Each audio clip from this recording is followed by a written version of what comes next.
Neepawa Fire Chief recently hosted an informative fire safety session for newcomer parents and children organized by the Neepawa Settlement.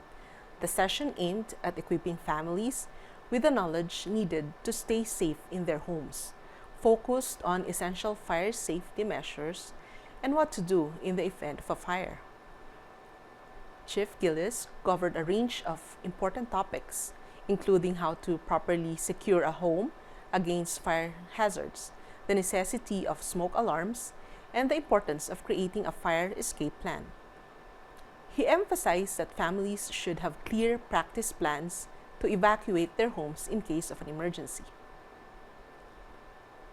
The session also provided valuable tips for parents on how to talk to their children about fire safety, ensuring that everyone in the household is prepared and knows what to do in the event of an emergency. This initiative helped foster a sense of community while ensuring that essential safety knowledge was shared with those who might not be familiar with local fire prevention practices. Such initiatives are a vital part of keeping our community safe, and the Neepawa Settlement continues to play an important role in supporting newcomers and helping them integrate into their new environment. You ever seen me before? Never. Hey? I'm the guy who drives the fire truck. I'm the fire chief. Hey? So what I do is I go around and talk to people like you about fires. And I want to know what you know about fires. Do you know anything about fires? Hey? Yeah? What do you know about fire?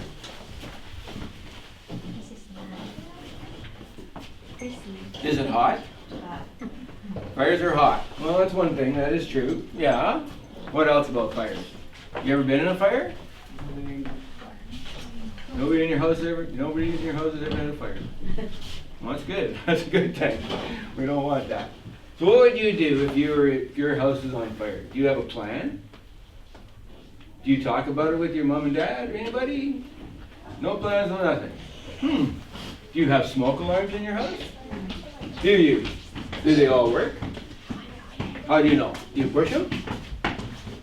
Your dad test them? Yeah? That's a good thing. Well, did you know how long 3 minutes is?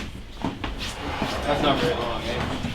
Not a long time. 3 minutes is pretty small, eh? Pretty small time. What happens in 3 minutes, if there's a fire and you hear your smoke alarm going off, you've got 3 minutes to get out of your house. After that, I bet you any money you won't be able to get out. You won't be able to breathe the smoke. It'll be too bad already. So if you woke up in the middle of the night and your smoke alarm is ringing, you don't want to wait or nothing, you just want to get out of your house. That's why I want you to, today, later on, we're going to make a plan of your house. You're going to draw a picture of your house and you're going to show a plan to get out the doors, windows, whatever you have. We got to show you ways to get out of your house. Because you only have 3 minutes. Right? And when there's a fire in your house, you know where the smoke is? It's all up here like this. Starts up there, it comes down here. So it's going to hit me before it hits you down here, right? Because you're shorter than me, hopefully. Right? So what do we do then? We have to get down and crawl. Because we want to get down and get low, low, low, and crawl out of the room. Crawl out of the house, we've got to crawl on our hands and knees. Because we're not going to be able to breathe the smoke. The smoke is what's going to get you. The fire will never touch you. There won't be enough fire to hurt you. It's the smoke that's going to get you. Right? So that's one thing. That's why we have smoke detectors, right? That's why they call them smoke detectors. Because what will happen is when the smoke's up high like that on the ceiling, it's going to pick it up real quick, and then it's going to set the smoke detector off. Right? So we have smoke detectors on all levels of our house, right? Yes. So down the basement we've got one. So if the fire starts in the basement, nobody's downstairs, you're all upstairs eating supper, guess what? That alarm's going to ring and tell you, get out of the house. Right? So that's a good thing to know, right? So we've got smoke detectors covered and we've got a plan. We've got to make a plan to get out. Right? So if we have a bedroom where we're sleeping, we have to have a window in it probably, and we got a door, right? So it's one or the other, we got to get out if there's a fire in our house, right? So if you come running to the door and there's a fire outside the door and I can't get down there, how am I going to get out of my room? right? So that's why we have to have another access, right? We have to have another way to get out. Jump out the window. Hey, could you jump out your window? No? This is the fun part. You get to break the window, hey? And nobody will say nothing. You just get to smash the window.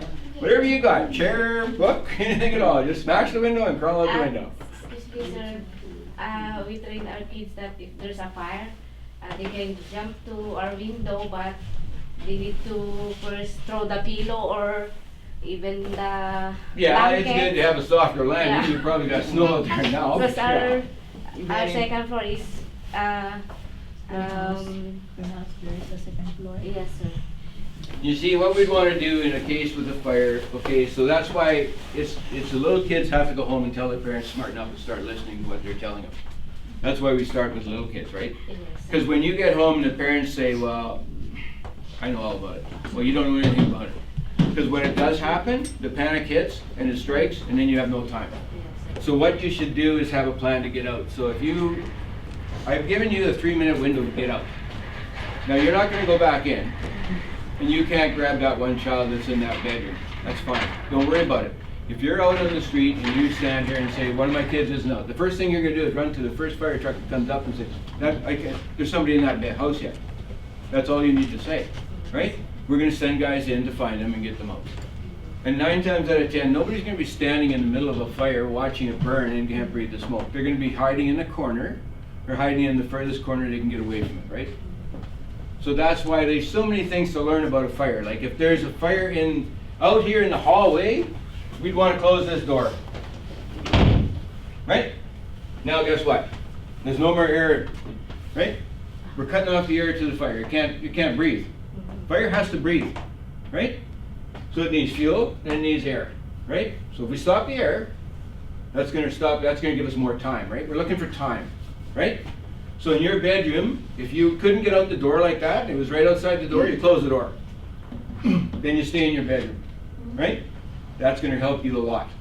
Because then you have time. We have time, so we're going to get there and be able to find you. We can go in the window then and pull you out, right? You're not going to jump, you can stand there, we'll know you're there. We'll smash the window for you if you have to, and we'll get you out. That's part of it. See, that's why your parents have to learn this too, right? All the things you have to learn, parents have to learn with you. That's why you got to go home and say to your dad tonight when you're having supper, hey, did you try the smoke detectors tonight? And he'll say, huh? He'll say, go test the smoke detectors. That's what you want to do. You want to push them and try them. See if they work. And make sure they work. Because if they don't work, then you want to get them fixed. Right? Big thing. I've seen fires where people have, the bad luck is they took the smoke detector down because it was making a beeping noise, the battery was dead. And 2 days later they had the fire.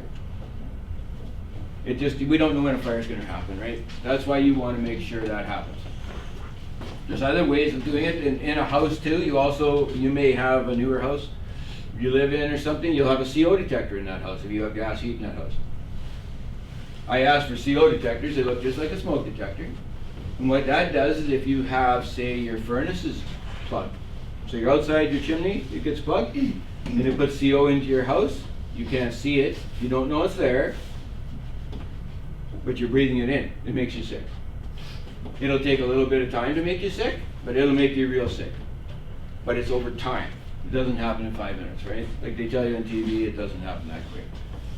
But what happens is that detector looks just like a smoke detector and it's going to ring. And the new ones will all talk to you and they'll tell you it's a CO problem. Right? They'll tell you it's a smoke problem. They fire. Smoke detectors tell you now, fire, or they tell you it's a CO problem. And then they'll tell you it's in French too. If you speak French, you know. They got funny things they do for us nowadays, right? So those are some of the things. Those are the most important things I want you to remember. Smoke detectors and a plan to get out, right? Because we have to get out of the house. And that's the worst part. Then when you get out, you all want to go meet somewhere. You want to tell your parents, guess what we're going to do? We're going to meet over there by that tree in the neighbor's yard. That's a good place to go, right?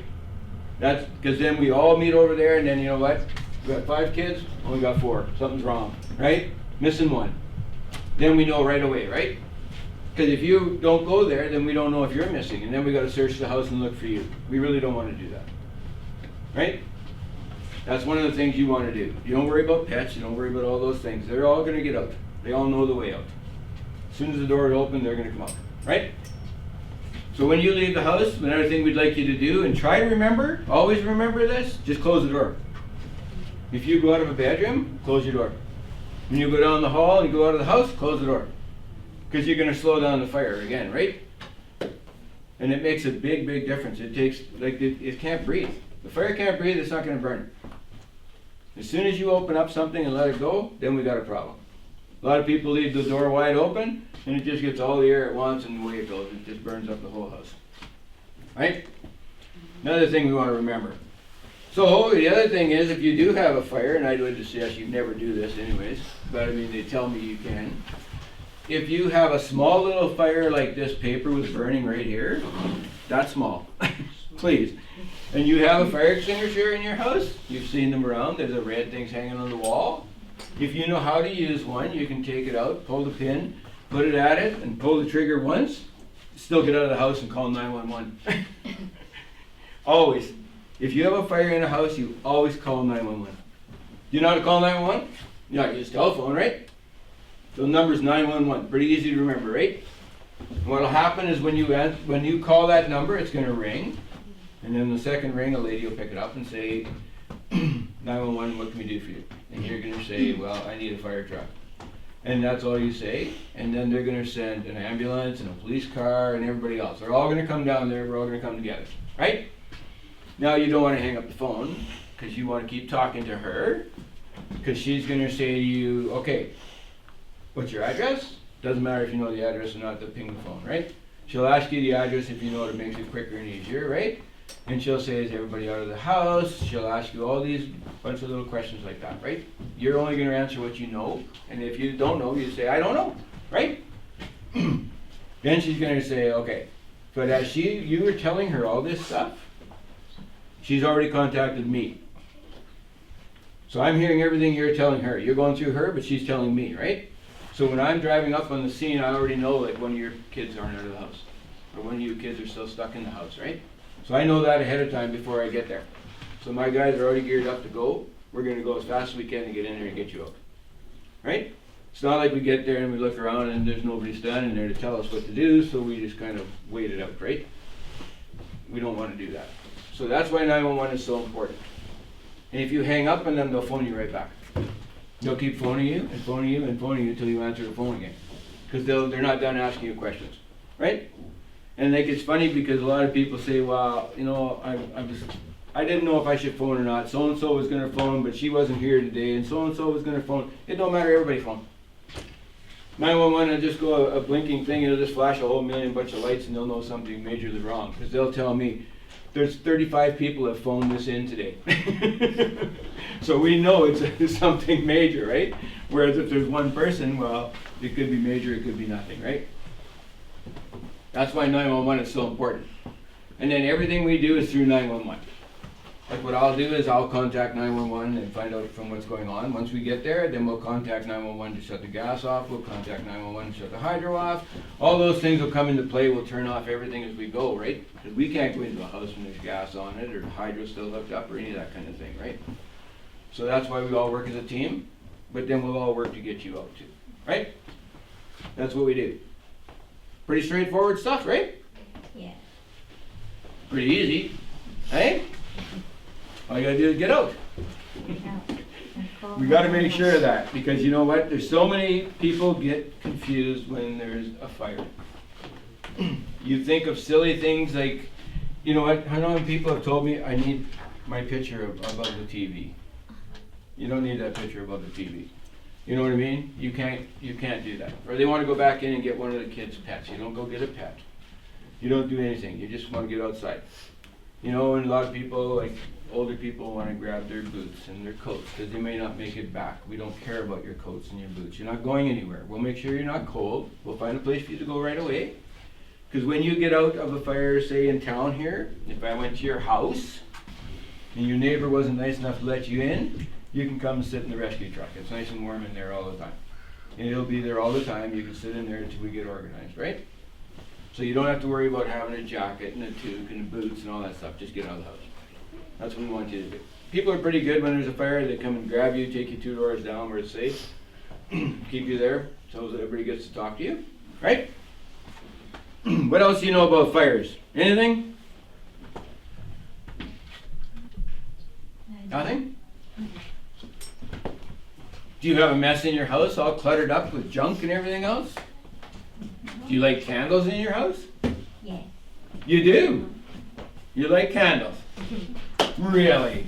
One of the worst things in the world. Hey?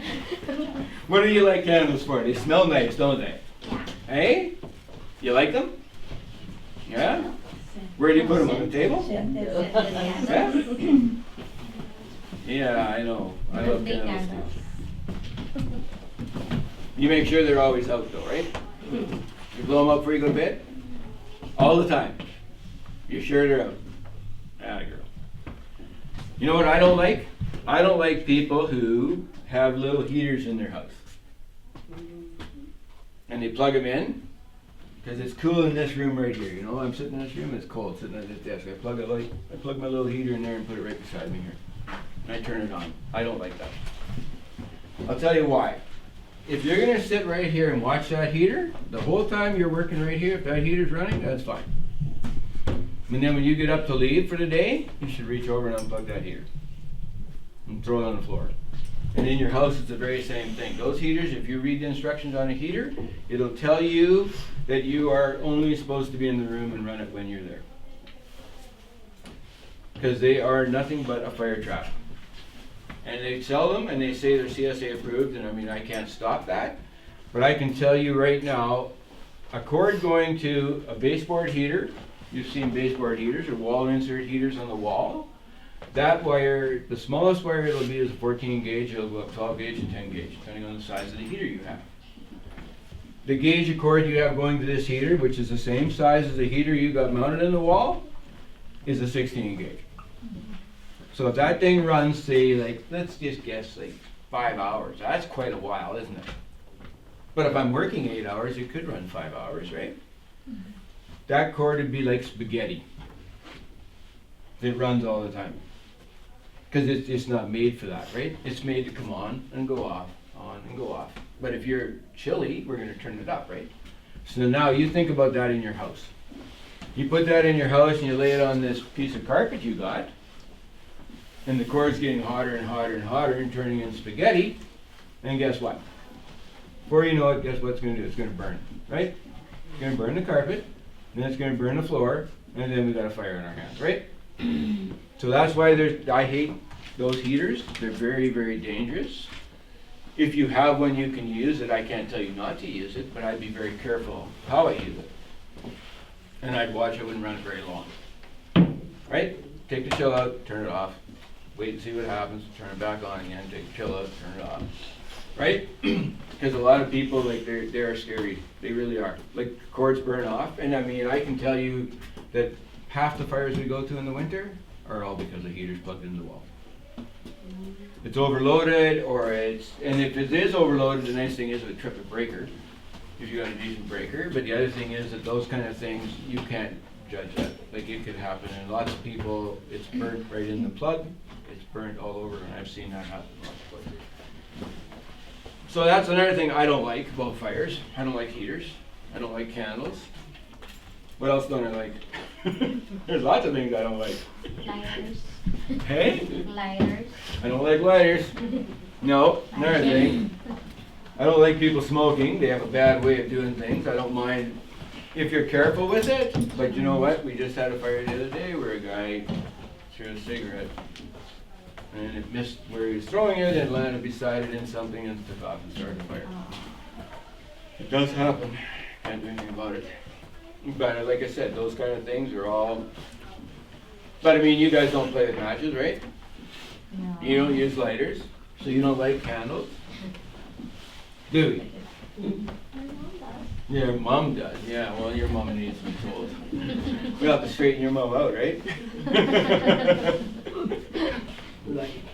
No, everybody's going to have those things and you're going to have them in your house. But I mean, if you're careful when you use them, there's nothing wrong with it, right? But everything you have to know something about it, right? Like if you have a candle sitting on here, you're not going to have papers piled up beside it, right? That's just common sense, you would think, but I mean, it happens, right? And when you go to bed, you pull it up. pretty safe, you're watching it, right? I don't have a problem with that. Fireplaces are bad, right? The old style ones, lots of people had old style fireplaces. Never cleaned them very well. Chimneys all started fires, right? Those kind of things. You're trying to save money because you want better heat, but I mean, I realize all these things are fire traps too if you don't clean them properly. Yes, sir. Is the scooter can cause a fire, sir? Eh? Scooter, sir? I- Scooter, sir. Scooters? Yes, can cause a fire. Well, Electric one. yes and no. Scooters are a very dangerous thing right now. There's lots of talk about them. Because I have no idea. Our borders have a scooter, and I have no idea if how many hours they are charging that scooter, sir. Well, you see, scooters are, all the batteries in scooters now, most of them, if you have like an old person scooter with 4 wheels on it, those have regular batteries in them. Right? If you have a scooter that you have stand on or a kid on a bike with a scooter, those kind of scooters have lithium batteries in them. I don't know if you've ever seen what a lithium battery will do. It's very scary. If you've ever watched the internet, you'll take a guy with a AA battery, you know, that's a little tiny battery. And he'll say, like, I don't know if you've ever seen this, he's cut it with a knife and pulled the end in half. Just pulled it off. And he says, don't do this at home. He's got gloves on, the guy. And he says, now watch. And he pulls the end off it. It looks like a cloth and then the battery end. And then there's like a foil. It's about that long. He pulls it out. And he holds it out and he flattens it all out. And he says, now look at this. And it looks like there's a line and then a line and then a line and then a line. He says, I don't know what's on this, so I'm scared of it.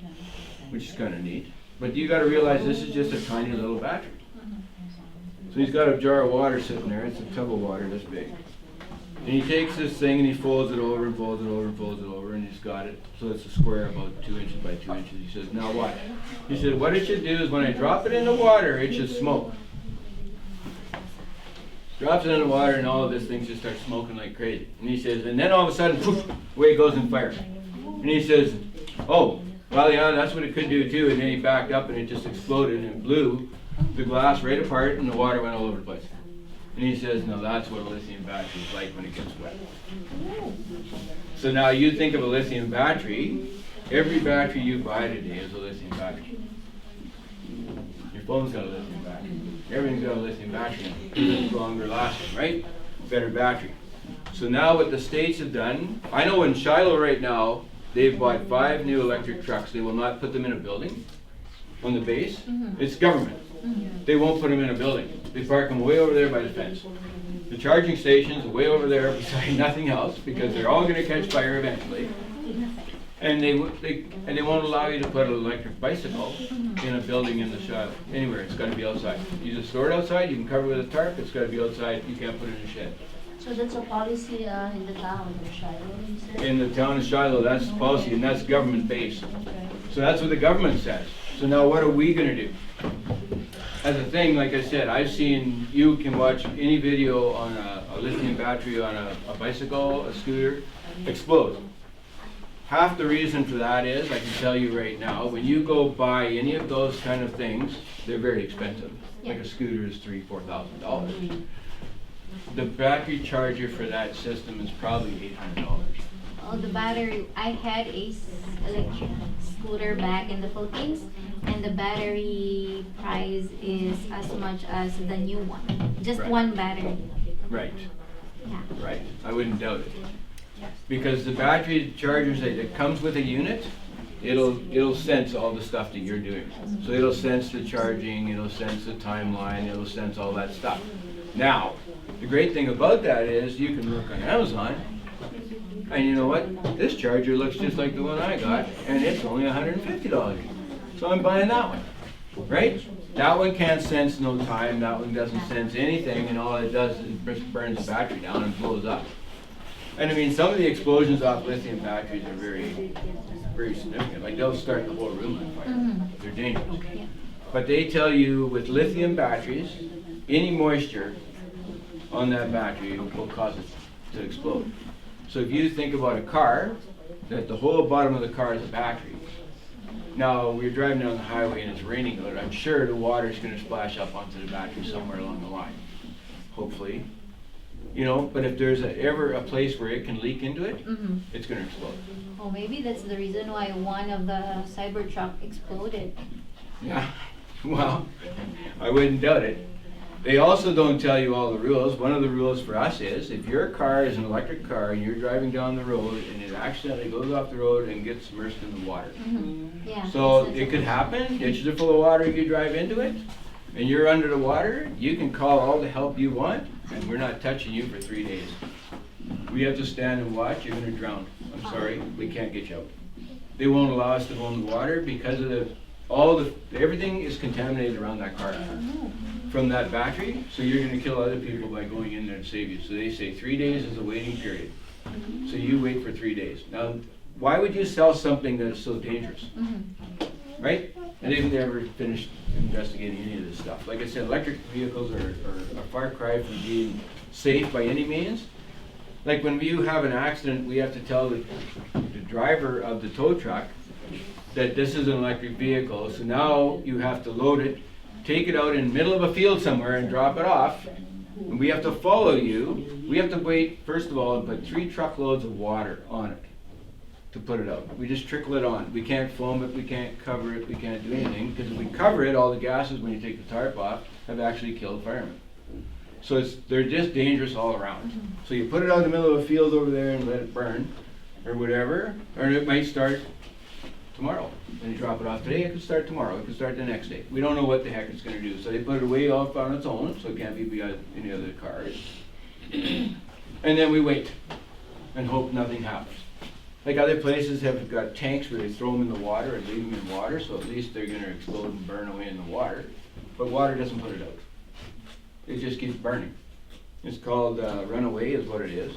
And it just keeps running away from cell to cell. So it's like a whole bunch of little batteries in this big battery, and it just keeps running from one to the next, to the next, to the next, all the way through. So like, we're a far cry from being ready to be electric by any stretch. You know, they're dangerous in the sense that they're safe enough to use. They're very dangerous in the other sense of the words of looking after them. Like a lot of people, like in the States, I know you cannot put your car in the garage and charge it. They won't allow that to happen. You put the charger outside, leave your car outside. I think that's where it should be charged at, not in your house. We won't cover you if your car starts on fire in the garage, right?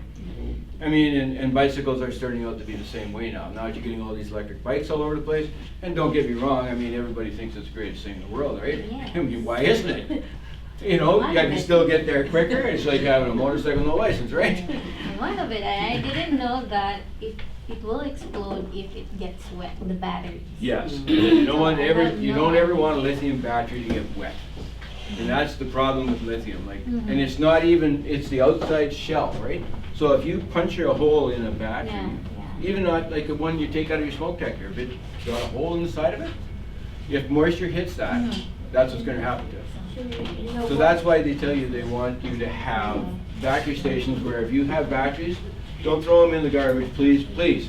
Take them to where they are. Even if it's not lithium, like just the regular batteries, we should dispose them in the right way. Take them to wherever there's a station to drop them. Oh. Because I mean, we've had this where we had regular batteries, we found it. But the guy who comes and shreds paper for the RHAs and all that, all your papers nobody can see, he comes around and shreds them all. Somebody threw a battery in there and set the truck on fire.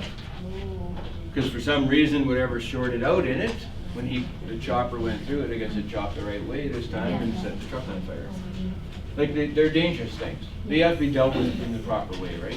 Yeah, I observe more and more parents are buying electric scooters for their kids for easy transportation and all that. But maybe sometime soon we also have to invite parents to, so they will know the risk of those vehicles. Even us, we don't know that. We don't know.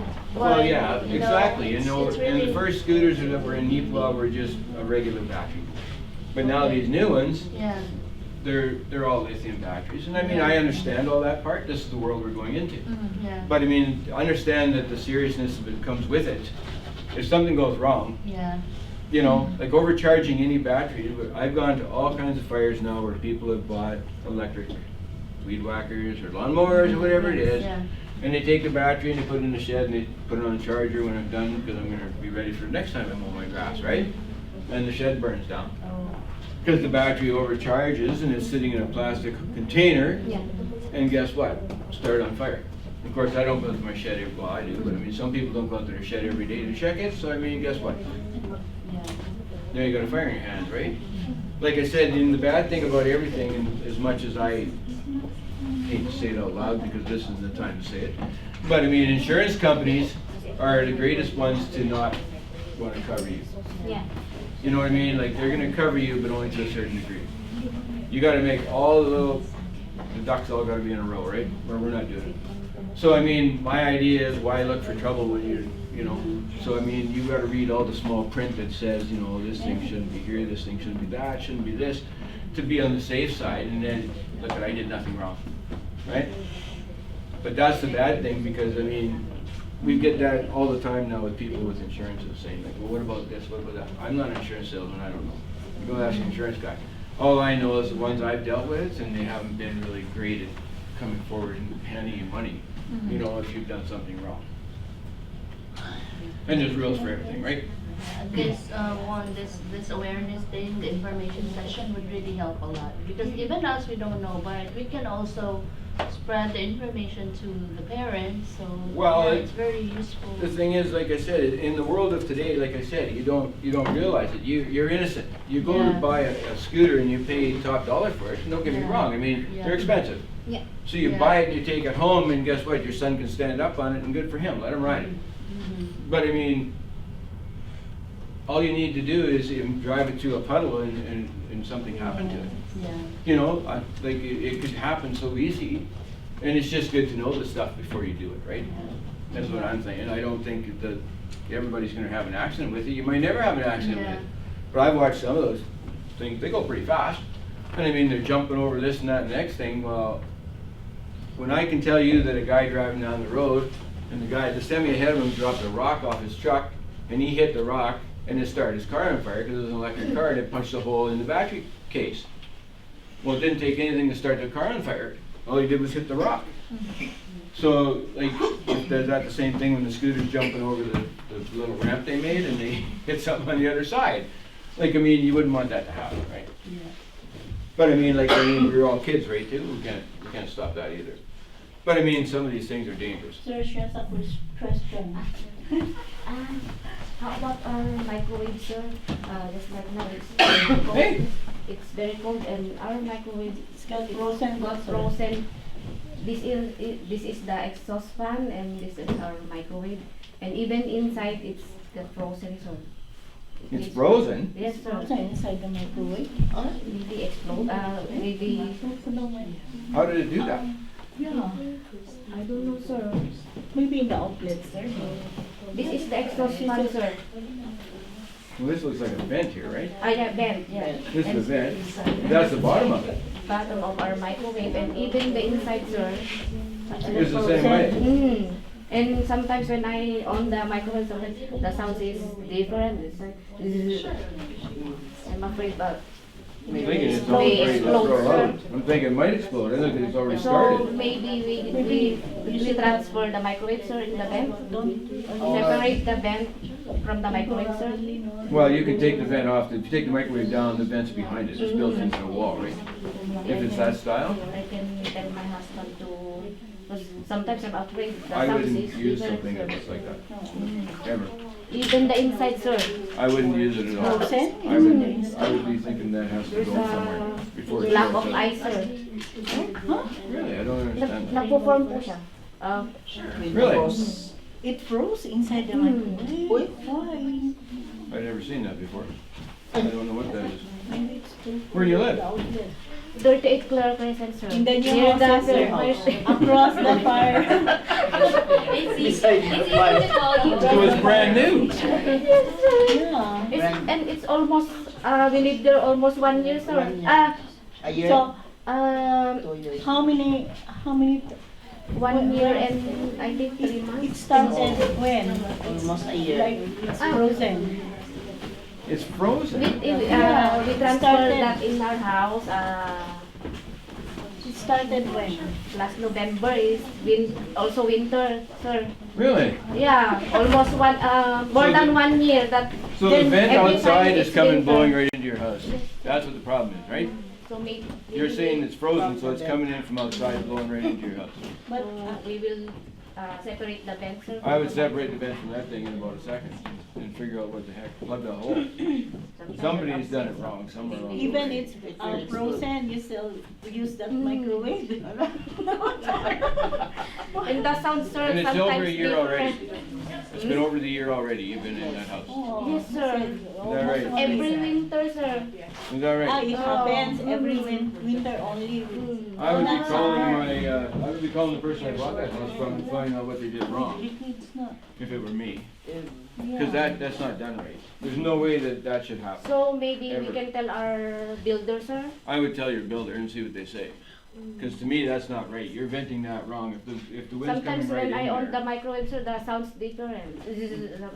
Well, it will now because it's Because it's frozen probably shorting out inside. is what's Yes. happening. I'd be scared to use it It's not myself. normal, sir, no? It's So not maybe I normal. will No, tell it's my- not Yeah. normal.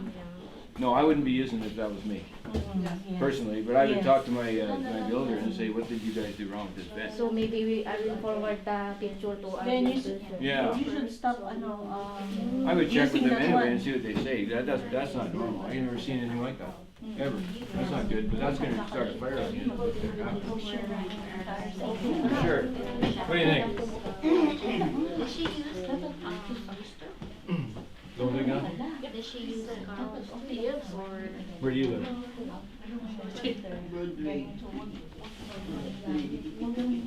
Yeah? You got brothers and sisters?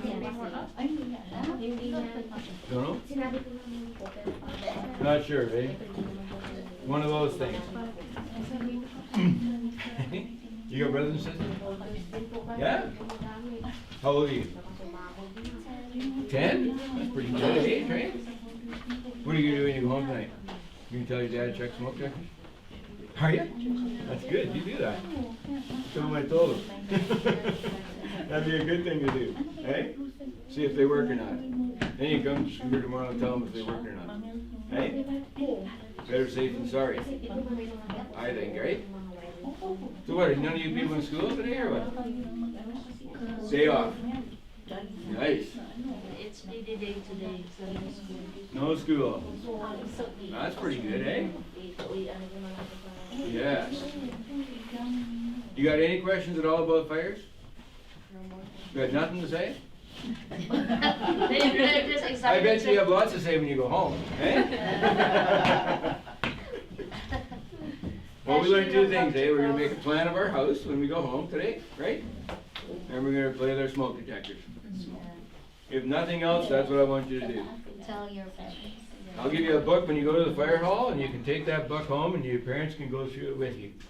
And it'll teach you how to do that the right way. Then you'll know, right? Pretty straightforward stuff, isn't it? It'll tell you lots of other stuff too, but anyway. That's the only two things we're concerned with, because I really do want you to have smoke detectors working in your house. And if you don't have them, and there's no smoke detectors in your house, you're renting a house from somebody, you contact me. And I will go down there or contact them, and they'll contact me, and then we will go to your house and make sure somebody puts them in there. Because that is actually totally against every law known to mankind, does not have smoke detectors in your house in Manitoba. We want to make it safe. And the only way you're going to get woke up in the night is if a smoke detector goes off. Right? So we definitely want them in there. And then the other thing we want to make sure is you have a way out. Because if somebody's put you in a basement and you've got a window that big, I can't get out that window. Right? So, you know, if you don't have egress windows, you can't live in a basement that's unsafe either. And I mean, you can stay there all you want, but I mean, I can make the guy put windows in the house. And that's the nice thing about it, right? Because I mean, all these people are renting houses. I mean, a lot of people, they just think it's fine because, you know what, I'm grandfathered in, it's old. Well, I don't care if it's old or whatever the heck it is, it doesn't matter, you still have to be safe. And we want everybody safe, right? Especially in Neepawa, especially, we want everybody safe, right? So I mean, it's pretty simple to say. You go home, check your smoke detectors. You don't have smoke detectors, you tell them over here, they'll come and tell me, and then I chase the guy down and tell him the smoke detectors in your house. Then every week you can go around and push the buttons on the smoke detectors. Right? Give you something else to do. Right? It's a job creation program. Right? But all those little things, if you ever have a problem, if anybody has a problem with their house, they can actually call me. And then we can go down and take a look at it. Because I mean, it's too many things. Like I go around and make sure all the commercial buildings are safe. So every commercial building I go into, I say to them right when I walk in the door, oh, look at this. There's one right here. And every store in Neepawa will have one of these before I'm done. Right? It shows you a way to get out of the building if you're in here. Right? And then right below it, there'll be a fire extinguisher. And I'll check to make sure it's all charged and it's up to date and it's safe. And then they have the very same as you. This one has sprinklers, right? Sprinkler heads all over in this building. So if there was a fire right here, and it went straight up like this, it's not like TV. That's going to melt, and then the fire's going to go over here. Water's going to come pouring out right here. It's going to spray an area right here. That one won't go off, that one, and that one won't, until the fire got bigger. And if the fire got bigger, it'd go that way, let's say, then that one would break and melt off, and then it would go. That's how a sprinkler works, right? So it's not like TV, the whole building gets wet, just this area gets wet. But it's like a smoke detector too, right? There's smoke detectors in this building that'll ring. It's on a fire alarm system, and they'll ring, or a heat detector will ring in a closet or something. That's what we want, right? It's all safety stuff. Now it's clear as mud, right? You ever been in a fire truck? Never. Now it's the time. You think today you want to be in a fire truck? Try Do you like to see a fire truck? You're right. Yeah? We can go see a fire truck if you want to see one. Hey? They're pretty big. Math is alive. You had in kindergarten see one? Yes. You did in kindergarten see them? And also the indicators are Hey? Yes, just a question, like in Broadway, how safe it is with the fire? Because one time it has I don't know what happened, so all of that block there in the Broadway apartment is, the siren is ringing inside the houses, but. Inside the houses. Yeah, but that one block of the apartments was affected. It's not really that. Somebody just pulled the, Hold the fire alarm. Hold the station. Yeah, and it woke up all of Everybody. the residents. Oh. Well, you see, some places will have a pull station, and some places. So, say a building like an apartment block, like let's say the Elks Manor. That's a good one to use. So it's apartments. So what there's a fire alarm system in that building. So when that fire alarm, if somebody pulls a station, wherever it is, the red thing by the door, pull station, it'll set the fire alarm off. When the fire alarm sets off, there's a great big panel by the door. You'll see it there. It'll come up and tell me right there, because that one will tell you where the fire is. So what room number and everything else, where it is, which is good for anybody coming in the building. Meanwhile, that machine also does lots more stuff. It shuts down all the air units. It shuts down the elevator. It stops a whole bunch of stuff, right, from happening. So now we're not putting air to the building. We're not doing anything, right? It's all stopped. That's what happens in that case. Now, in saying that, before it gets to that point where it's going to ring that's called a heat detector in that apartment. So there's smoke detectors in the hallway, heat detector in the apartment. And then they have actually a 120 volt smoke detector in all their apartments too. So if they actually have a little fire, or else they get burned to toast, the smoke detector will go off. It doesn't ring the whole building, it just rings that apartment. Now, if that person, what they're going with is if that person has a fire in their apartment and can't deal with it, they're going to run out and pull that pull station. Then they're going to set the fire alarm off. If they're not home and it gets bad enough, because it's contained to that apartment, the door is closed, it'll set the heat detector off, which has to melt the thing off, and then it'll ring the fire alarm. Right?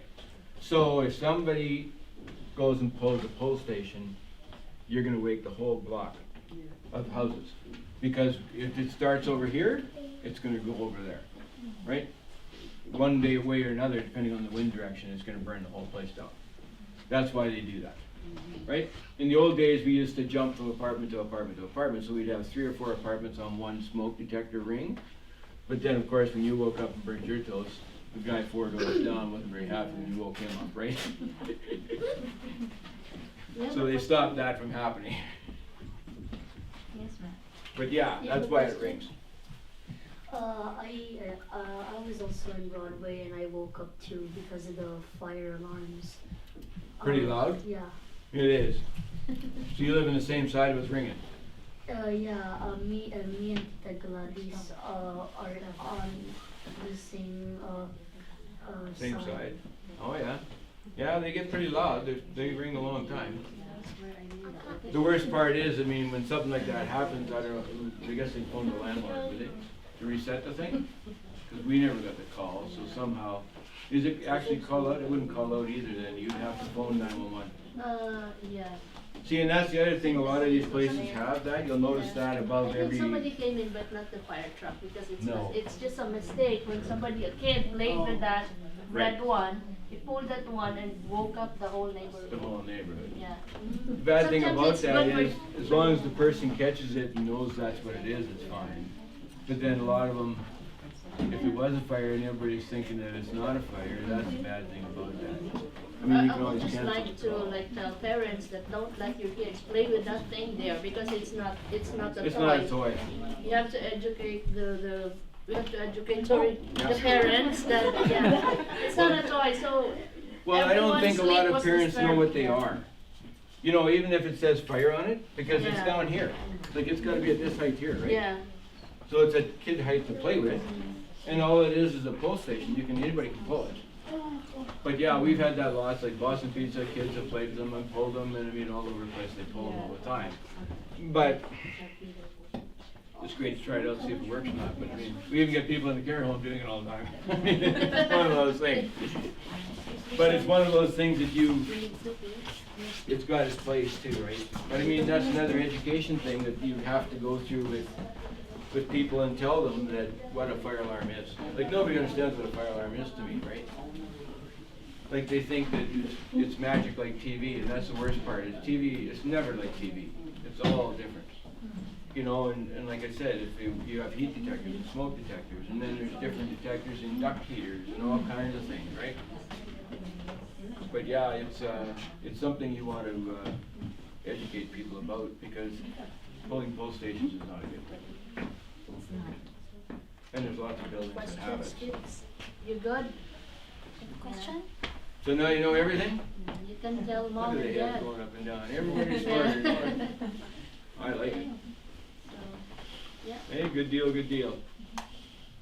So should we go to the fire hall and take a look at fire truck? Yeah?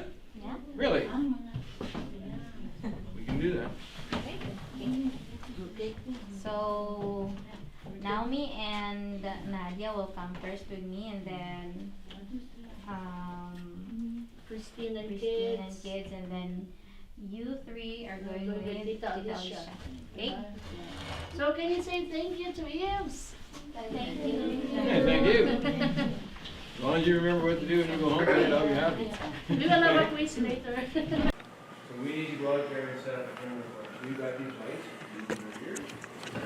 Put these down on the ground for them. They all come off here and they flash up and on and all these things. So we set them all up on the ground, and then they flash through. Oh, I can't even get them to work. Look what stupid I am, right? Usually I can't get them to go off. See, I can't get them to go on. They'll signal like that up in the sky though, right? So when they're coming in, they'll see these lights flashing. And then what they'll do is they'll know exactly where to land. So we'll lay them all out in an area, 120 feet by 120 feet, and they'll just come and land right on that spot. When we do that, they'll be like that, right? Flashing like that. So what we do is we have a radio on and you stand where you want them to land. So if the wind to your back, right?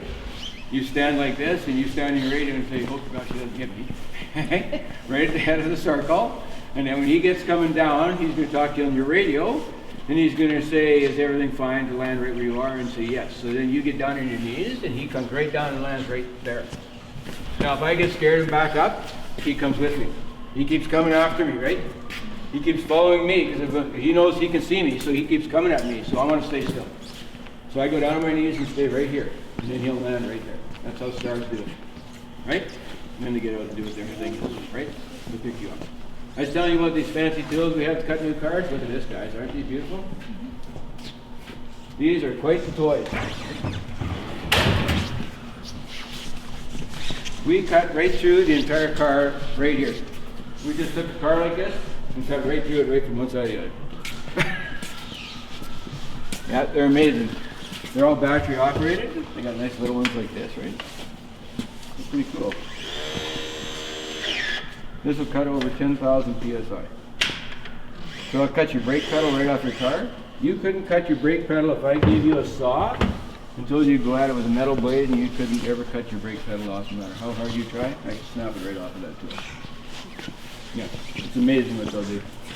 Like I said, even this will ram your whole car right back. I can put that against your back seat and push your whole dash right out of your car and get your legs right out from underneath it. It's a beautiful tool.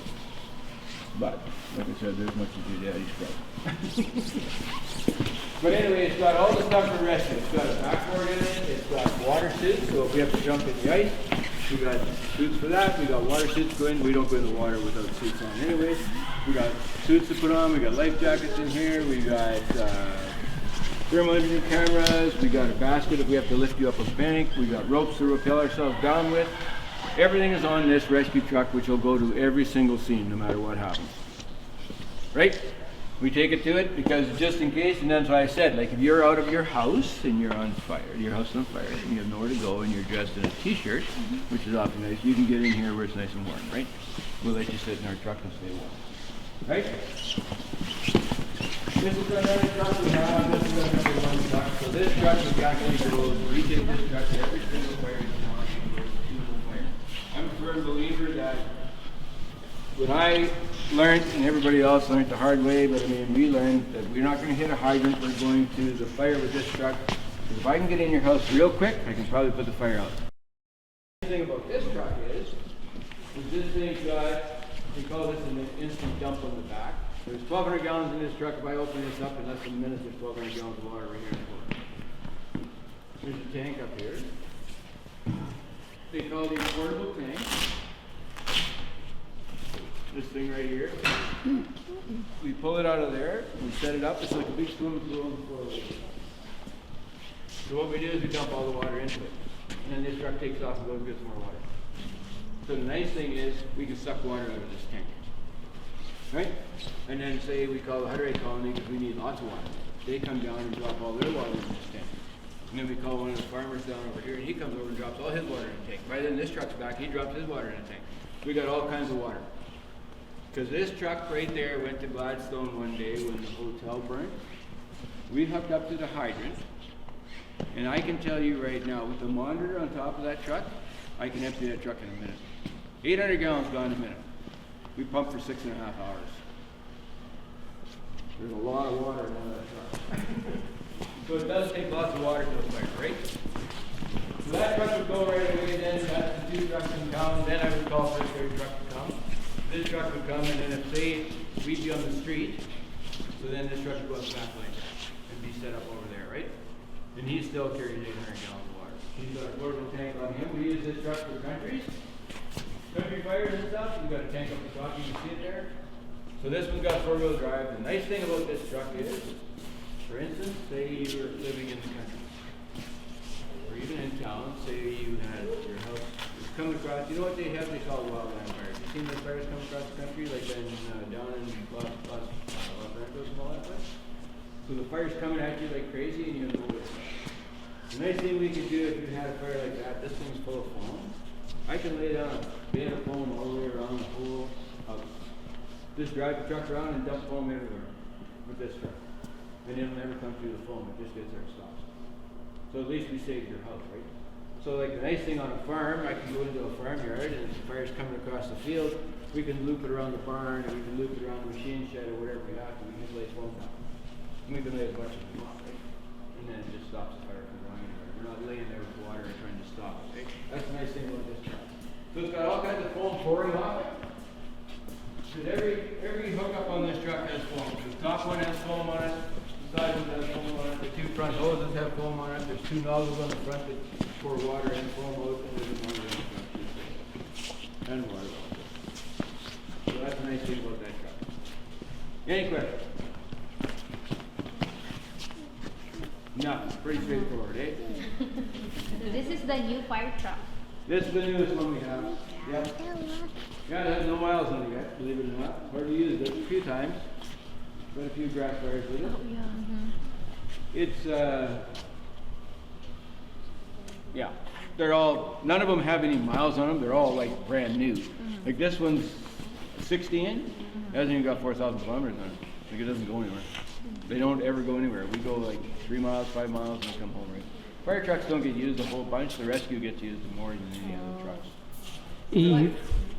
But I mean, our area is getting bigger all the time. Yeah. Like we're spreading out and going to like the Rosedale. So we're helping Rosedale now. I mean, we go to Gladstone to help them out because I mean they had their fires down there. Carberry, actually, North Cypress, Langford is right here at, well, the motel out there is in Langford. Everything else in Langford. So I actually do Langford up to the Brookdale Road. It's all mine this side, right? Eve, can you tell us a little bit more about this equipment here? I will tell you right away. What's that? The difference in them? Yes, sir. This is more water. Then that one's a whole setup for foam and everything else, right? It'll have foam and everything. This one's just a water truck, basically. But it's got a pump and everything. We can pump water with it and still fight a fire with it. But these ones have foam on them and all the other stuff, right? There's actually a set of jobs in that truck too, in case you have an accident and you need sets. We have a set on that truck too, right? That's Can you tell me the benefit of using foam rather than water in putting out the fire? the foam we have is actually, I guess the way to explain it would be like, say we wanted to burn a building down, like your house down, but we didn't want to destroy the house next door to it. We could go over and cover the whole outside of your house with foam. It just hangs there like snow, right? And then what we do is light the fire inside, and that house would never come out of that foam. It would just fall in on itself. So that's how foam would work if we went to your house. Like, we could smother it. We smother the fire with foam, is what we do. So we take away all the air and everything else, we just shoot foam on it and it just smothers it. Like a big blanket over top of it, and it puts the fire out. Where water, we're putting air to water, right? We're pushing it, so we gotta actually wet it all, right? So it's easier if you spray foam, we can just spray it over top and put it out quick, right? Now, in saying that, we're not gonna go to a field and do that, because I mean, we're gonna let it burn through it. But on a house or something, if we went and sprayed, like say your garage is separate from your house, we wanted to save your garage because your house was gonna go, we could spray the garage to save the garage. Just with foam on it, that would stop it from burning. Where actually the house would fall down beside it and you wouldn't even know it was there. So it is a lot handier to have. It's a lot more useful, it's a little more expensive, right? So we have different vehicles we use in the summertime, wintertime, whatever it is. Of course, you can see this is a snowmobile. So what we've done is we've gone out for, well, actually with EMS lots of times. They don't have a snowmobile, they don't have any way to reach the snowmobile trail, for instance. We've gone out and found a guy, he went off the trail, he was from Erickson, didn't know the trail, came off it, he was out somewhere out there past checkpoint B, whatever the hell that meant, and we went out there and tried to find him, so we needed a snowmobile to get to him, so we could pick him up and bring him back into town. He broke his leg, he fell off a snowmobile. We had a guy one time in a snowstorm, got stuck in his house and he had a heart attack and the ambulance couldn't get to him. We went out with the snowmobile and brought him in, and Toboggan brought him in. So we do actually go out and use it when there's an emergency to use it. We don't use it otherwise, just for fun. That's one of the things we do. We do have, another thing in the corner is that water caddy. We do have it. We pull it behind another truck. It's good for grass fires because you can never have enough water on a grass fire. And the bad thing about these big trucks, as you can see, they don't get into a field very good without getting stuck. They got a lot of weight on them, and if they get stuck, they're hard to get out. So what we do, this one isn't bad, it's four-wheel drive, those ones aren't. So we try not to drive those big trucks in the field very much. We try to keep them out so we don't wreck them, which is probably a good thing. So that's one of the things we got smaller trucks for, and that tank carries 300 gallons. That one over there carries 300 gallons. You got 600 gallons of water off a garden hose, you got lots of water to fight a grass fire anywhere. So we use them a lot in the spring and the summer. There's lots of that. That other equipment up there is all for gas spills and stuff like that. We use all those barrels for different things. The barrels you have to put it in, you know, protect dikes. If service stations especially, they dump gas all the time. So, you know, something didn't shut off or gas came out or whatever. So we actually use them there. So we ran over to pumps at the co-op card lock. We had to go out there and protect it within the leak. Stuff like that. But yeah. So you want to get in a fire truck, see what they look like inside? Think that's the thing to do? Which one do you want to get in? Which one can you get up in? He's pretty high.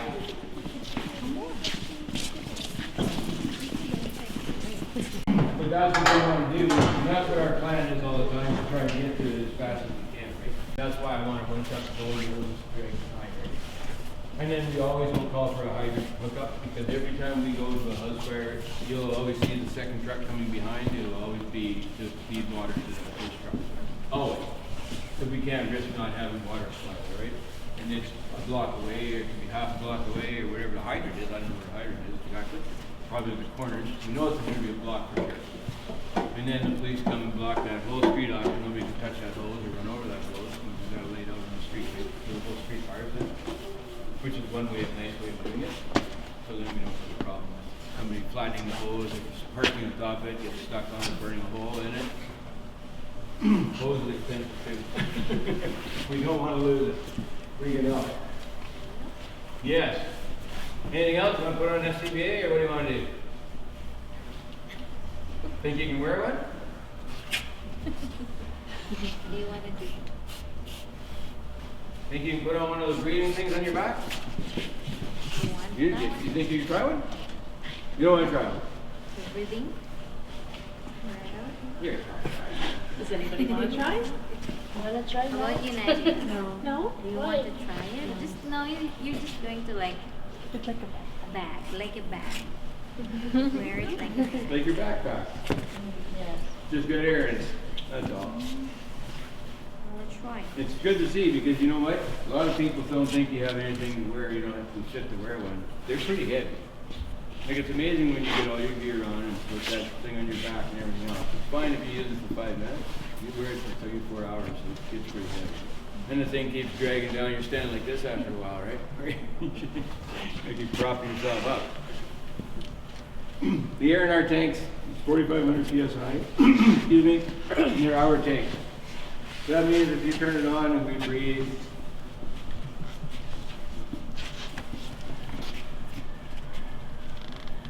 try to slow down your breathing so you don't breathe very fast.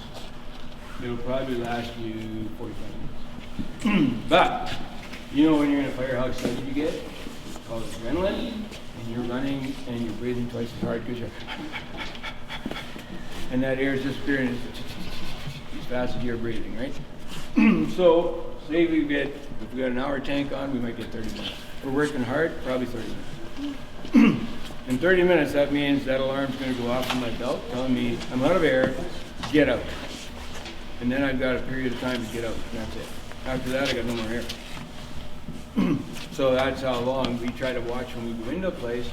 If you go all the way into a place, like say a building like this, and walk through the front, went to the back, and say it took you 5 minutes to get there, it's going to take you 5 minutes to get out of there. Right? Because you're going to follow the same hose you pulled in, you're going to follow it back out. So that's the only path I know. Right? And I know it's a safe path because I can follow my hose. So I got 5 minutes. So I've already lost 10 minutes of air, right? By going in and coming back out. So now I'm 50 minutes of air. Now if I'm working hard, I'm going to have hardly any air. That's why we have guys dressed up.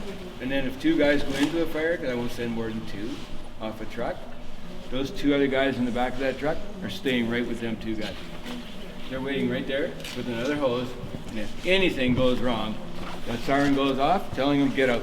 There's an air horn, everybody clear the building, everybody gets out. We've got to get these 2 guys back out of that building. That's how it works. That's a priority, right? If anything goes wrong. So I mean, that's why we all have our own radios. So I have a radio, I have 2 radios. I have one to 911 on my jacket all the time. I have another radio right there listening to everything that everybody talks about all the time. So we hear everything that goes on at the fire. So So me and the two other guys I have in command listen to everything that goes on.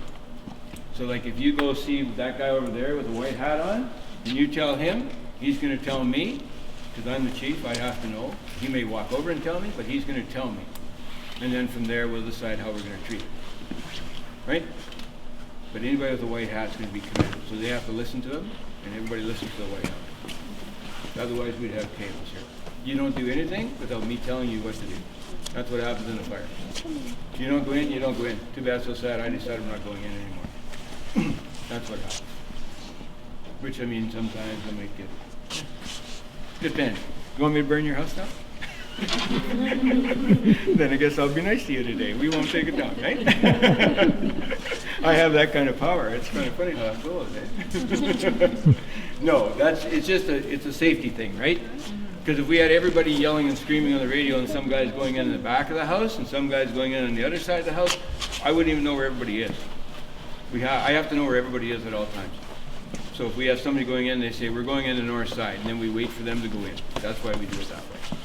And that's why if you have a problem, you come and tell somebody, and then they tell us, and then we decide how we're going to approach that problem. It's not just willy-nilly everybody run and do something, right? Because it is, you say it's not serious, but I mean, okay, for instance, like one of the things that's new, and I've brought up a lot of times to people, is now with people putting in gas fireplaces. It's a great thing. You can put a gas fireplace in your living room, it's pretty, and it's nice and warm. And you know what they go and do? They used to black pipe everything in a system like that. But now what we can do is we can run copper across the basement. So we hook copper into the black pipe and run it over and tie it into your fireplace. Which, I mean, there's no real poundage there. It's like 3 pounds, which is nothing. But it's nothing until it explodes. So if you've got a fire in the basement and the fittings all melt down, because the heat is going to be ridiculously hot. Now we've got gas leaking out of the house. So that's one of the things I watch for when I go up to a house. I look around outside, just make sure I walk around the house, make sure there's no fire, like there's no chimney sticking out, no nothing like that. That's something I watch for. Then we run right to the gas meter and turn it off. First thing we do, because I don't want any gas in that house. I don't care if it's a false alarm or not, I'll turn the gas off. I don't care. It's better to have it off than to try to wrestle it, right? Now you've got a hydro problem. The hydro's not near as bad as the gas is. Because we don't want an explosion, right? And that's what could happen. You can't have an explosion in the house with people in there trying to save somebody or something happens, right? That's the trick. But it's just a matter of how you want to approach it and the way we do it, right? Like we call hydro, if it's a structure fire, we already called hydro before we leave here. Hydro's on the route to come and disconnect the power to the house, right? So we get started and then they come in and disconnect it to make sure it's dead. Like it's just the order of the way we do things. EMS will come on scene and sit there and wait till everything's done. So if you were stuck in the house and we pulled you out, EMS would take you right now and treat you and look after you and make sure you're fine, and then probably take you to the hospital.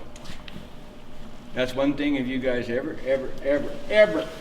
be in a car accident, do never sign off. Like if you've got a bent fender, maybe then, you know, because you just bumped the other car. But if you've been in an accident of any kind where it's jarred you at all, like hurt your neck or done anything, it doesn't cost you nothing. Get in the ambulance and go for a ride to the hospital. They'll check you out and make sure nothing happened to you. Because you don't know, because shock is a big thing and adrenaline is another thing completely. Shock will just make you normal until you actually stop and relax. So I've seen somebody, they lost their hand, and there's like 2 drops of blood came out of there. Chopped it right off, it was hanging from the skin like this, and 2 drops of blood came out. Couldn't believe it. Until we went to move her. And then, guess what? Then she bled out like crazy. Right? Because the shock was gone, you got relaxed and everything went back to normal, right? So you should always go to the doctor and see what they say. And it's a free ride anyway. Ambulance is there to take you. Take the ride. Then at least you know you're safe. You know what? Nothing's happened to you, you're good to go. And I mean, it's just to stop at the hospital, they'll let you go right away if there's nothing wrong. If there's something wrong with you, you probably want to be there. Right? What else do you want to know? Anything? Question.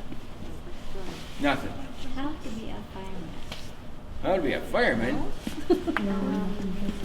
You don't want to run like that in the middle of the night, get up from sleeping. It's so much fun. People phone you, you go down at 2 in the morning, and then you can't go back to sleep. You'd love it. Hey? Cold night, like 38 below, stand there holding on to that hose just like this and freezing to death, eh? It's fun. That's why we love doing it. Eh? Or that guy's dog who fell in the lake, you know, it's such a terrible thing. We jump in and go save his dog for him because we'd hate to see that dog die out there, right? That's the fun thing about the job. Things like that. To save people. How many firemen do we have here in Neepawa, sir? How many firemen do I have at this hall? There's 27 of us. 27, including her? Yeah. Yeah, 27. Now, in saying that, not all of them are on this, not here at all one time, right?